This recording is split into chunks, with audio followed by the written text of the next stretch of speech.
श्री कृष्ण कहते हैं, शांत रहो, वक्त सबका आता है। आज तुम्हें लग रहा है कि सब कुछ खत्म हो गया, तुम्हारे सपने, तुम्हारी मेहनत, तुम्हारी उम्मीदें। लेकिन ध्यान से सुनो, हर रात के बाद एक नई सुबह होती है। न आशा त्यागो, न धैर्य खो, क्योंकि जब जीवन कठिन होता है तभी आत्मा को खुद पर विश्वास करना पड़ता है।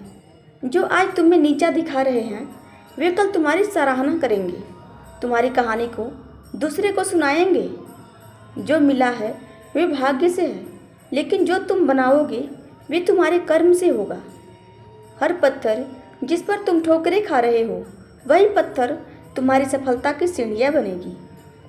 हर मनुष्य को अपने कर्म का फल अवश्य मिलता है।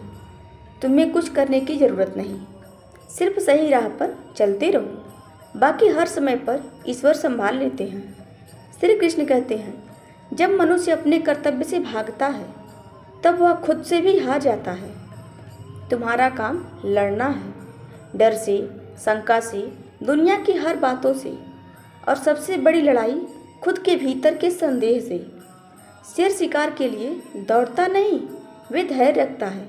तुम भी उस शेर की तरह बनो, शांत मगर जागरूक रहो, स्थिर मगर साहसी बनो। तुम्हारे जीवन में जो तूफान आया है वह तुम्हें तोड़ने नहीं, तुम्हें निखारने आया है, तुम्हें और भीतर से मजबूत बनाने आया है।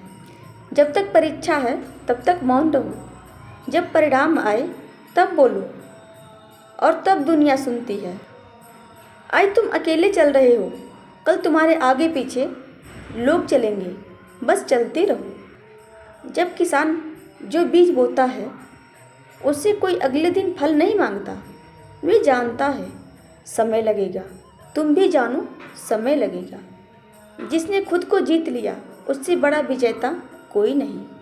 श्री कृष्ण कहते हैं, ना कोई तुम्हारा है ना कोई पराया है, जो तुम्हारे कर्म के साथ वही तुम्हारा अपना है। तुम्हारे जीवन में जो तुम्हें रोक रहे हैं उन पर ध्यान मत दो, ध्यान दो तुम्हारा लक्ष्य क्या है, तुम्हारा धर्म क्या है, तुम्हारी आत्मा क्या चाहती है। हर समय पर तुम्हारे पास दो रास्ते होते हैं, एक डर का और एक भरोसे का। तुम किसे चुनते हो वही तुम्हारा भविष्य तय करता है। श्री कृष्ण कहते हैं, डरो मत, रुको मत, झुको मत, तुम चलो, मैं तेरे साथ हूँ।